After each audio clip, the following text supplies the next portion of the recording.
What's up, guys? I'm Cassie. I'm Sara. And today we're talking about the mass killings at the Villisca Axe Murder House. On a quiet residential street in the small town of Villisca, Iowa, sits an old white frame house.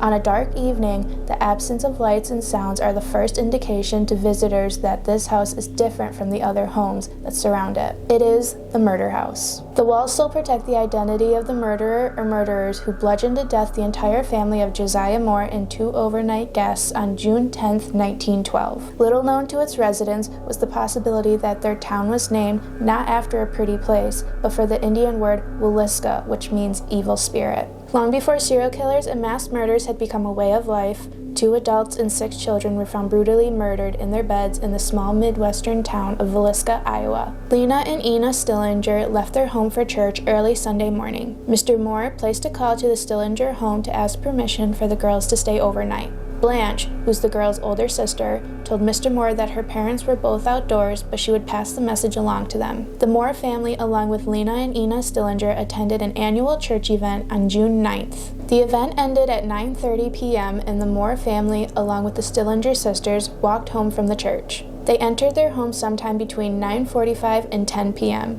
The following morning, at approximately 5 a.m., Mary Peckham, who was the Moore's next-door neighbor, stepped into her yard to hang her laundry. At approximately 7 a.m., she realized that not only had the Moores not been outside, the chores they usually do in the morning have not been started either, and the house itself seemed unusually still. Between 7 and 8 a.m., Mary Peckham approached the house and knocked on the door. When she received no answer, she tried to open the door only to find it locked from the inside. After letting out the Moore's chickens, Mary placed a call to Josiah's brother, Ross Moore, which set into place one of the most mismanaged murder investigations to ever be undertaken. Upon arriving at his brother's home, Ross Moore attempted to look in a bedroom window and then knocked on the door and shouted, attempting to wake someone inside the house. When that failed, he produced his keys and found one that would open the door. Although Mrs. Peckham followed him onto the porch, she did not enter the parlor. When he opened the bedroom door, he saw 2 bodies on the bed and dark stains on the bedcloths. He returned immediately to the porch and told Mrs. Peckham to call the sheriff. The 2 bodies in the room downstairs were Lena Stillinger, age 12, and her sister Ina, age 8, who were the house guests of the Moore children. The remaining members of the Moore family were found in the upstairs bedrooms. Every person in the house had been brutally murdered, their skulls crushed as they slept. Josiah Moore, age 43, Sara Montgomery Moore, age 39, Herman Moore, age 11, Catherine Moore, age 9, Boyd Moore, 7, and Paul Moore, 5, as well as the Stillinger sisters. 6 people were murdered. 2 adults, 4 children. That's a lot for one house and at one time. And 2 of them were house guests. What? Their luck. Yeah, I think it was just one of those, wrong place, wrong time. They got home between 9:45 and 10, and then they went to bed, and then when they didn't wake up, but his brother. No, it was Mrs. Mrs. Peckham got there and was like, whoa, this is weird. Also, who does their laundry at 5, 6 a.m.? Not me. That's a little weird. Yeah, and she's like, nobody's up. No, but I guess, so she went to check on her neighbors, nobody answered, called his brother, finally got in. All the windows were blocked off too, which obviously then someone couldn't just peek in, so I think it was kind of almost to possibly hide them longer. Mm-hmm. You know what I mean? So no one could just peep in the windows. I think that's what it is. They covered the windows with something. Once the murders were discovered, news traveled quickly in the small town. The only known facts regarding the scene of the crime were 8 people had been bludgeoned to death, presumably with an axe left at the crime scene. It appeared all had been asleep at the time of the murders. Doctors estimated time of deaths as somewhere shortly after midnight. Curtains were drawn on all the windows in the house except 2, which did not have curtains. Those windows were covered with clothing belonging to the Moores. All of the victims' faces were covered with the bedcloths after they were killed. The axe was found in the room occupied by the Stillinger girls. It was bloody, but an attempt had been made to wipe it off. The axe belonged to Josiah Moore. The ceilings in the parents' bedroom and the children's room showed gouge marks apparently made by the upswinging of the axe. The doors were all locked. The bodies of Lena and Ina Stillinger were found in the downstairs bedroom off the parlor. Ina was sleeping closest to the wall with Lena on her right side. A gray coat covered her face. Lena, according to the inquest testimony of Dr. Williams, lay as though she had kicked one foot out of her bed sideways, with one hand up under the pillow on her right side, half sideways, not clear over but just a little. Apparently she had been struck in the head and squirmed down in the bed, perhaps 1/3 of the way. Lena's nightgown was slit up and she was wearing no undergarments. There was a bloodstain on the inside of her right knee and what the doctors assumed was a defensive wound on her arm. They were all killed and the axe was left at the crime scene.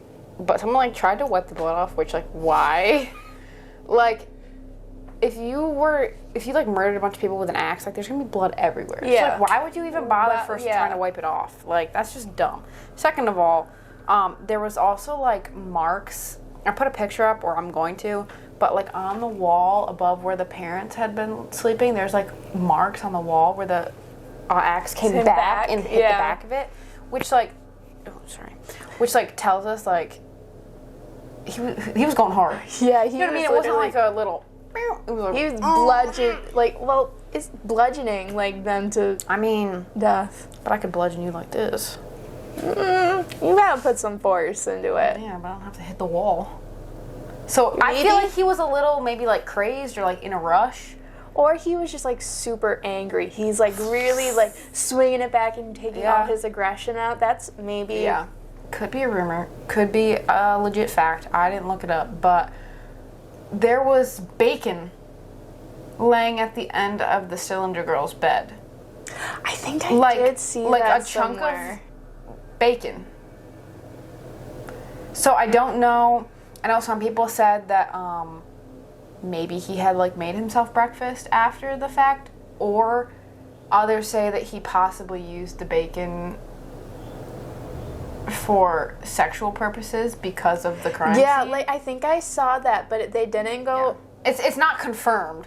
You know, like they don't know, but it's rumored that that could have been possible too, because of also how one of the Cylinder Girls was laying with her like skirt up, even though there was no sexual assault or rape or anything present. I think I go into that. Yeah. Further. So they're not really sure why a slab of bacon would be hanging out on the floor at the end of the bed, but that's just like an interesting little fact. There was 6 people in that house.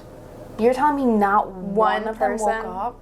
This is an old house too, so you're walking up the stairs, you're walking around the house, like it's probably gonna creak. You're gonna hear it. Did we say they killed the girls first? Yeah. I would assume assume killed first downstairs, and then the killer went upstairs and got the parents, and then the kids in the far room. You're telling me you're killing one girl, and the other one didn't wake up, scream or anything, and scream, and then that's. And nobody else. I don't know. Like, that's why I think this case is so baffling people, because, like, how did this person go in there and kill 6 people with no one waking up and hearing a peep? On June 11th, 1912, 14 witnesses were called to testify. The third witness to testify was Dr. Clark Cooper, who was the first physician to arrive at the scene of the crime. He said all we could see was an arm of someone sticking from under the edge of the cover with the blood on the pillows, and I went over and lifted the covers and saw what was supposed to be a body, some entire stranger, and a mere child at the back of the bed. I did not recognize them at all, neither did any of the people, and we merely saw that they were dead, and that there was only 2 in the bed, and then we stepped out into the parlor. When they reached the top of the stairs, a lamp sat on the floor. Horton moved the lamp out of their way, and they continued to the bedroom. The lamp was sitting at the foot of the bed in our way, so Hank set it to one side to allow us to pass. When questioned about the condition of the bodies, Cooper admitted that he did not touch the bodies. The bedding was pretty stiff at the head. The blood in the brains on the pillow had contracted as it does when killed. He estimated that the Moores and Cylinders had been dead for at least 5 to 6 hours. Dr. Clark Cooper, who didn't really do anything, he just looked at them. Yeah, so I feel like they couldn't do much. Well, this was like a small town, so everybody knows everybody, right? Yep. But this Dr. Cooper, is saying that when he went in there, none of them could recognize who these people were, because of how mutilated. Basically, from the axe and stuff. So I think that like says a lot on how, like, this person who came in and killed them didn't just like hit them a couple times to kill them. Like, went full out, like, completely psycho, unrecognizable. Killer. But then he goes on to say that they had been dead for like 5 to 6 hours before anyone saw them. So They probably were killed at, like, what, midnight-ish? Yeah, like, as soon as they, like, laid their head down. Yeah, so they came home at, like, 10, probably died around midnight. So that's, like... So what? Someone was... And the doors were locked. So how did the person get in? And how did the person get out? Was the person already inside the house? Yeah, they either had to be inside of the house, or... Yeah, because maybe he was in... Or the person... They know somebody with a key. Maybe. I don't know. But, like, maybe this person was, like, hiding inside the house. The family came home and didn't think anything of it because they had so much going on with, like, the kids staying over. So they're just like, oh, maybe we just forgot to lock the door. And then they went to bed, and, like, a couple hours later, then the person comes out of hiding and kills everybody, which I still think is crazy. Like, you're telling me this person, like, had to walk through the house. Yeah. Before he even started killing. I don't know. That just, like... That makes my skin crawl. The fact that this person was probably just hiding out in the house for a couple hours. Like a closet somewhere. Yeah, well, there's the attic part that I guess, like, was, like, hidden and they could, like, creep out of. No, that freaks me right out. Dr. Williams, another physician on the scene, upon seeing the girls when entering the home said, "I thought the girl looked familiar, but she was so mutilated that I wasn't able to identify her at the time." When he was questioned about the possibility of sexual assault on any of the victims, he responded to the negative. "I looked to see if there was any possible, might have been attempted intercourse or rape or something, but I did not notice any." After testifying that he found no footprints at the scene, Williams was excused. Reverend George Kelly was described as peculiar and reportedly suffered a mental breakdown as an adolescent. As an adult, he was accused of peeping and several times asking young women and girls to pose nude for him. On June 8, 1912, he came to Villisca to teach at the Children's Day services, which the Moore family attended on June 9, 1912. He left town between 5 a.m. and 5:30 a.m. on June 10, 1912, hours before the bodies were discovered. In weeks that followed, he displayed a fascination with the case and wrote many letters to the police, investigators, and family of the deceased. This caused suspicion, and a private investigator wrote back to Reverend Kelly asking for details that the minister might know about the murders. Kelly replied with great detail, claiming to have heard sounds and possibly witnessed the murders. His known mental illness made authorities question whether he knew the details because of having committed the murders or was imagining his account. In 1917, he was arrested for the Villisca murders. Police obtained a confession from him. However, it followed many hours of interrogation, and Kelly later recanted. After 2 separate trials, he was acquitted. There existed a strong possibility that a serial killer was actually at work, and Wilkinson's case against Mansfield, who was another suspect, actually suggested the same. M.W. McClary, a federal officer assigned to the Villisca case, actually announced in May of 1913 that he had solved not only the Villisca murders, but 22 others that had been committed in the Midwest around the same time frame. McClary's theory was that Henry Moore, no relation to Josiah Moore, was the serial killer responsible for all of the crimes. Henry Moore was actually convicted of the murders of his mother and maternal grandmother in Columbia, Missouri, just months after the murders in Villisca. Moore's family members were killed just as brutally as the victims in Villisca, and his weapon of choice was an axe. Suspects. This Kelly dude. Reverend George Kelly. What a man. He's a little weirdo. A little bit of a weirdo. You probably definitely like those youth groups. Oh, for sure. Like, so he confessed to the murders. Well, not only that, but even before that, he was accused of peeping and asking young women to pose for him. Pitt. So already, like, puts him on the radar because there was, like, 4 children in the home, at least. And then, like, he goes on, like, so he had a lot of, like, mental problems and, like, mental health issues. Yeah, and then he, like, just was like, yeah, I did it. And then 2 years later, recanted.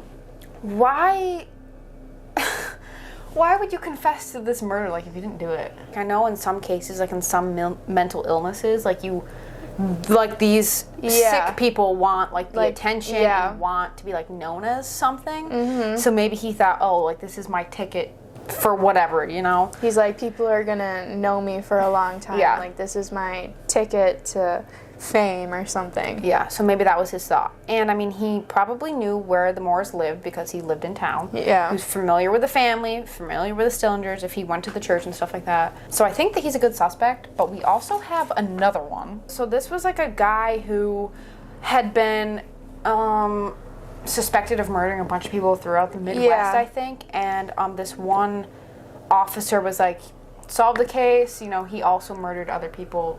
The same way. The same way. Like the cloth, like his other victims, I guess, had like the cloth over their face, like the windows covered by. Same type of deal. So they were thinking like maybe it was him because a lot of the stuff were similar. But there was also another one that we didn't put in here. I don't think it was Mansfield, but it was like a hobo. Mm-hmm. I think we had it in at one point, but it was like they said that maybe someone on the train came into town, killed him, and then left on the train like as soon as it was done.